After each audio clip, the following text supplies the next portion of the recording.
قبل ما ابدأ كده يا صديقي، قصتنا النهارده حاجة فريدة من نوعها، والعبد لله مجهزها لك في ملخص، فصل على الحبيب علشان قلبك يطيب، وهيا بنا نغوص في أعماق الحكاية. بنشوف مجموعة من الأصحاب وبيكونوا عاملين غدوة كده، فواحد منهم بيقوم واللي بيكون اسمه جون، فبتسأله واحدة أنت رايح فين؟ فبيقول لها إنه هيخرج علشان هيجيب شوية مشروبات، فالصاحب بيقول له روح وما ترجعش تاني، فبيبص عليهم كده لكن عينيه بتكون على حاجة تانية يا صديقي. وسط ما كان ماشي بتنادي عليه صاحبته وبتقول له ايه يا عم خدني معاك، انا برضك عايز اشتري حاجة، واللي بتكون اسمها شيا، والواد بيكون فرحان والظاهر ان في مشاعر ليه من ناحيتها، وبتمسك ايده هوب البنت بتوقفه وبتاخده على جنب وبدون اي مقدمات بتديله سكر يا صديقي، وبعدها بيكملوا في طريقهم. بنرجع بقى شوية لورا وبنشوف صاحبنا وهو رايح المدرسة وحبيبته بتبعت له، فبيعزمها في مطعم. بعدها بينزل من الباص اللي هو راكبه وبيفتكر ذكرى ليه وهي معاه.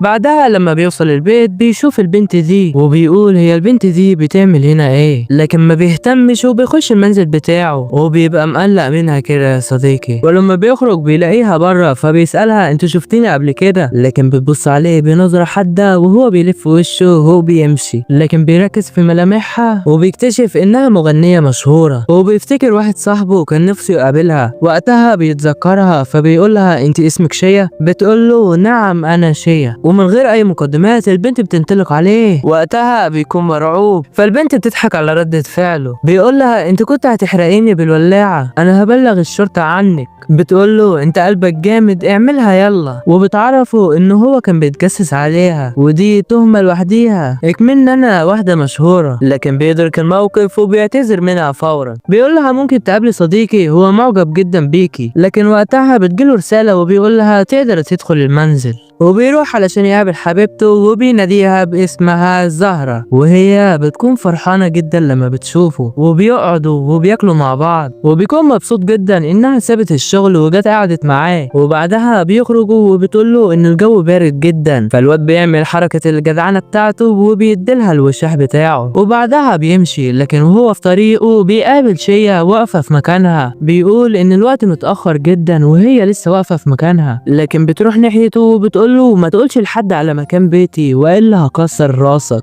بيروح وراها بيلاقيها اغمى عليها، بيجري طبعا علشان يحاول يعمل اي حاجة، فبيتصل بالاسعاف لكن علشان هو سنه صغير بيفكروه انه بيكذب عليهم. بنروح بعدها اليوم التاني وبيكون في حد بيخبط على الباب، فبيروح علشان يشوف مين، وبتطلع شيا بتقول له صباح الخير انا جهزت لك الفطار. الواد بيكون مصدوم من اللي هي بتعمله، بوم بيرزع الباب في وشها. بيقول اول مرة حد غريب يعاملني باللطف ده. بنشوفه بقى وهو في المدرسة وبيكون فرحان علشان بيكلم حبيبته. وقتها صحابه بيقفشوه وبيقول له حبيبتك دي صح، لكن الواد بينكر كده. بيقولوا له هي رفضتك صح، لكن بيتوتر كده وما بيردش عليهم. بنشوف زهرة وهي بتفتكر لما اداها الوشاح بتاعه بتبقى لسه هتاخده علشان تودي ليه، لكن واحدة من زمايلها بتطلب انها تساعدها، وبعدها بيسيبوا المكان وبيمشوا. بنرجع لصاحبنا تاني اللي بيكون راجع مرهق، وفجأة شيا بتظهر وبتسأله عن اليوم الدراسي بتاعه، لكن الواد ما بيردش عليها وبيسيبها ويمشي. بعدها في تاني يوم بتقول له صباح الخير وما بيردش عليها وبيمشي، وهو بيفضل يتجاهلها كل مرة لحد ما واحد صاحبه بيقول له ان في بنت في انتظاره، فبيلاقيها شيا. بيقول هي البنت دي عايزة مني ايه بالظبط، لكن هو بيعدي من جنبيها وهي بتلاحظه. بنشوفه بعدها قاعد في المدرجات بتاعة الجامعة وبيسمع اصحابه بيتكلموا عن بنت جاية المدرسة جديد. نعم انها هي يا صديقي، وبتسلم عليه وسط كل الحضور، والوقت كان محرج جدا. وبتروح بعدها كده عنده بتقوله بعد ما تخلص المحاضرة ممكن نتكلم، لكن الواد بياخدها وبيمشي من المكان فورا. بيقولها انت عرفت مدرستي ازاي؟ بتعرفوا ان ساعة ما كلم الطوارئ علشان ينقذها سمعته لما كان بيقول لهم انه مهندس في الجامعة. بيقولها طيب انا عندي حبيبة، لكن البنت بتنفجر من الضحك.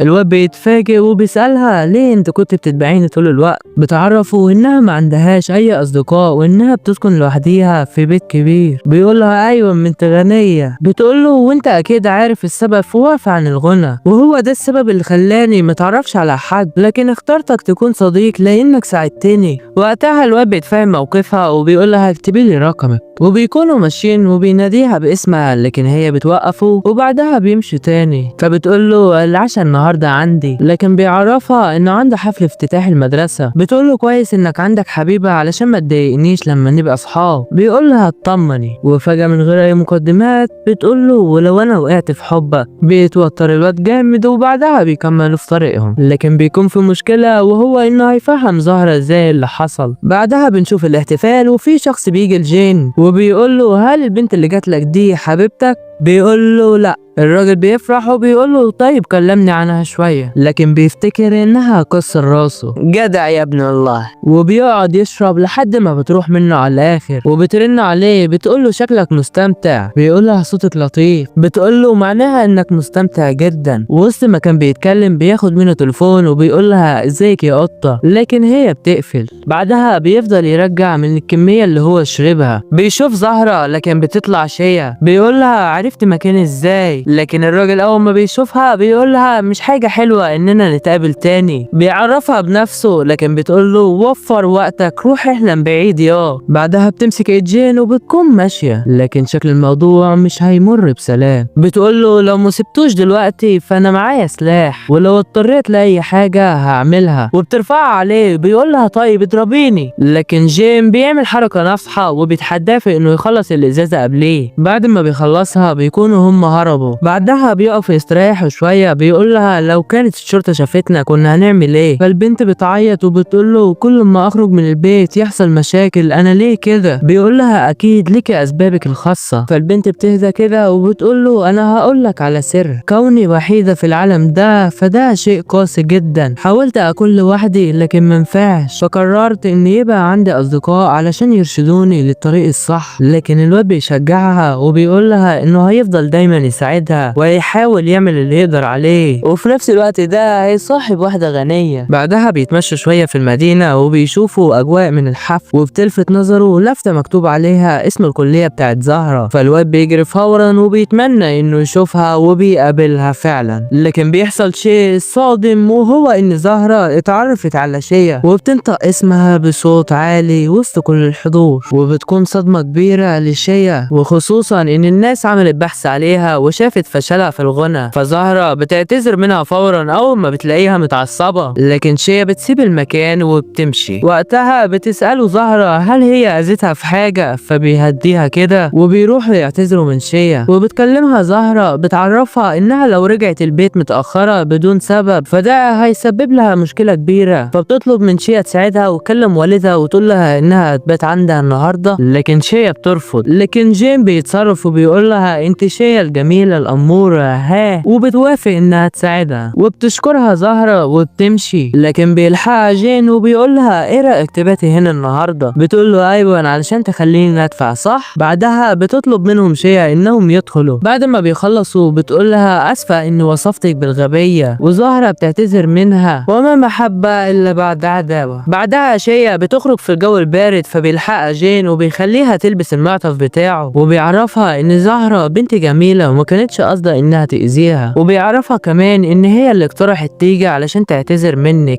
بعدها بتسأله انتوا تعرفوا بعض من امتى؟ فبيعرفها انهم كانوا في نفس الصف بتاع التدريب. فبتقوله انها بتحسده على صداقته القوية وكان نفسها يبقى عندها اصدقاء اعزاء، وبتعيط كده يا صديقي. لكن فكرك جين هيسيبها تعيط بيهون عليها، وهكذا هي الدنيا يا صديقي. لذا انصحك نصيحة لوجه الله، عليك اختيار اصدقائك بعناية شديدة. والحكاية ما خلصتش لحد هنا، وفي ملخص جاي تاني. والسلام عليكم ورحمة الله وبركاته.